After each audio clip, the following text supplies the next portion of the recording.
Kagulat World. Hindi lang basta umangat, kinulat ni Alexandra Alex Ayala ang buong mundo nang tuluyan siyang pumasok sa top 50 ng WTA rankings ngayong taon. Mula sa rank 140 noong January ngayong taon, mabilis niyang inakyat ang mga baitang ng women's tennis, isang bagay na halos imposibleng mangyari sa loob ng isang season. Ang target niya noon ay makapasok lang sa top 100. Pero dinaig pa niya ito nang tuluyan siyang magmarka bilang unang Filipina sa kasaysayan na pumasok sa elite circle ng world tennis. Ang turning point ng lahat, ang kanyang historic run sa Miami Open, kung saan bilang wildcard entrant ay tinalo niya ang mga heavyweights ng tour, kabilang na sina Madison Keys, Jelena Ostapenko at mismong world number 2 Iga Swiatek. Sa laban kontra Swiatek, pinakita ni Ala ang tapang ng isang batang Pinay na walang takot humarap sa pinakamagaling. Ang kombinasyon ng agresibong baseline play, lefty spin variation at mental toughness ang nagtulak sa kanya papunta sa semifinals at sa kasaysayan. Kasabay nito, tuloy-tuloy ang kanyang momentum. Nagwagi siya ng WTA 125 title sa Mexico Open Guadalajara, nakapasok sa 2 semifinals at 5 quarterfinals sa loob ng season. Ang lahat ng ito ang nagsilbing pundasyon ng kanyang mabilis na pag-akyat sa global rankings. Hindi lang niya ginulat ang mga fans, napawaw din ang mga analysts sa kanyang consistency at maturity sa murang edad na 20. Ngunit higit pa sa mga numero, dala ni Alex ang dangal ng bansa. Siya ang unang Pinay na naglaro sa Wimbledon Center Court at lumaban sa US Open Mind Draw, mga sandaling nagpatunay na may lugar ang mga Pilipino sa pinakamalaking entablado ng tennis. Sa bawat panalo, dala niya ang watawat ng Pilipinas, at sa bawat rally, nararamdaman ng mga kababayan ang inspirasyong hatid ng kanyang tagumpay. Ngayon, habang patuloy siyang nag-iensayo at nagpiprepare para sa 2026 season, isa lang ang malinaw, si Alexandra Ala ay hindi lang racing star, kundi patunay na kaya ng isang Pinay na baguhin ang landscape ng world tennis. Mula sa pagiging underdog, ngayon ay isa na siyang global force. At sa kanyang kwento, muling nabuhay ang paniniwala ng mga Pilipino na kaya nating gumulat sa mundo.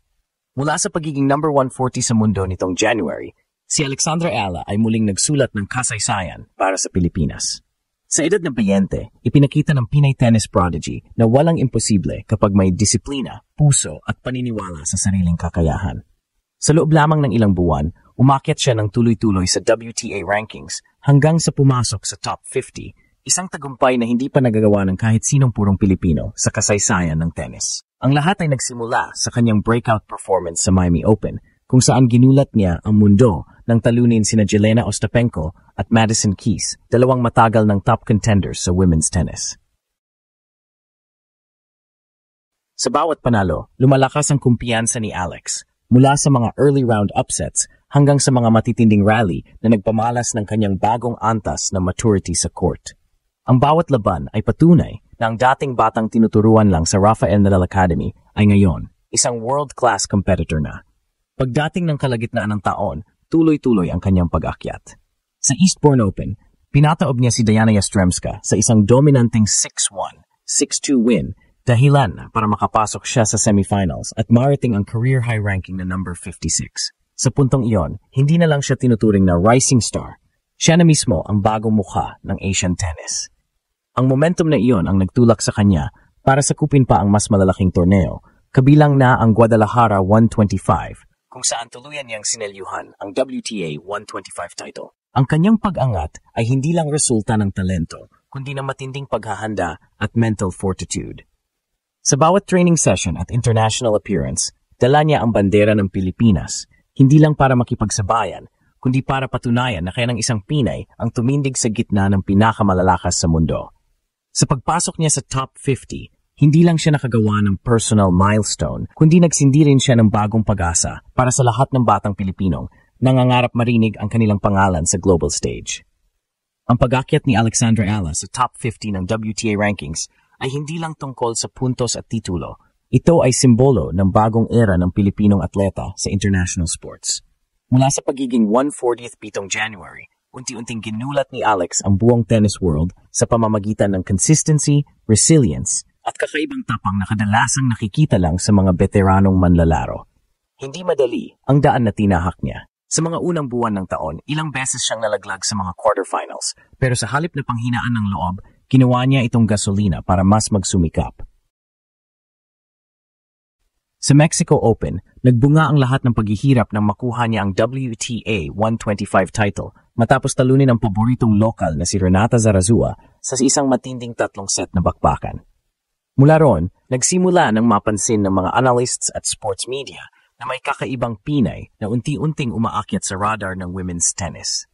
Bukod sa mga panalo, naging makasaysayan din ang pagpasok ni Ala sa Wimbledon Center Court, kung saan siya ang kauna-unahang purong Pilipino na nakatapak sa prestihiyosong stage na iyon. Kasunod nito, nakakuha siya ng wildcard entry sa US Open main draw, kung saan nakipagsabayan siya sa ilan sa pinakamahuhusay na manlalaro ng mundo. Sa mga laban na iyon, ipinakita ni Alex ang bagong mukha ng Pilipina, hindi takot, hindi nagmamadali, at laging may kontrol. Isang malaking highlight sa kanyang 2025 season ang pagkatalo niya kay Iga Swiatek. Ngunit kahit natalo, yun din ang laban na nagbigay sa kanya ng international respect.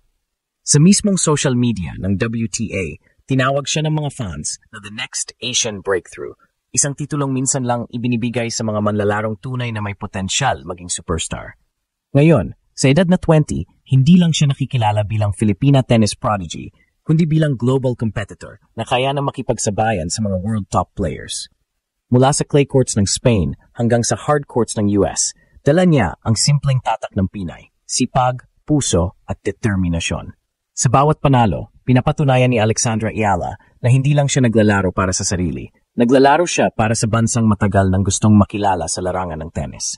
Sa mabilis na pag-akyat mula rank 140 hanggang top 50, si Alexandra Ayala ay hindi lang nagmarka sa WTA charts. Siya ay naging simbolo ng pag-asa at inspirasyon para sa kabataang Pilipino. Ang bawat panalo mula sa Mexico Open hanggang sa Grand Slam appearances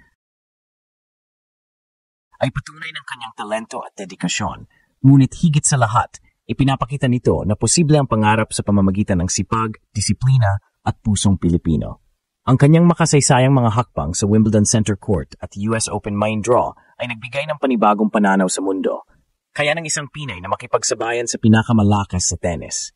Sa edad na 20, si Alex ay hindi lang racing star kundi tunay na trailblazer ng Philippine tennis. Ngayon, habang patuloy siyang naglalayag sa international circuit, dala niya ang inspirasyon ng kanyang bansa sa bawat laban. Ang kanyang kwento ay paalala na kahit sa murang edad, may kakayahan ng isang Pilipino na gumulat sa mundo, itaas ang bandera, at magsilbing halimbawa para sa susunod na henerasyon ng atleta. Ang legacy ni Alexandra Ayala ay hindi lamang sa mga titulo at ranking, kundi sa puso at determinasyong hatid niya para sa bawat kabataang Pilipino na nangangarap makilala sa buong mundo.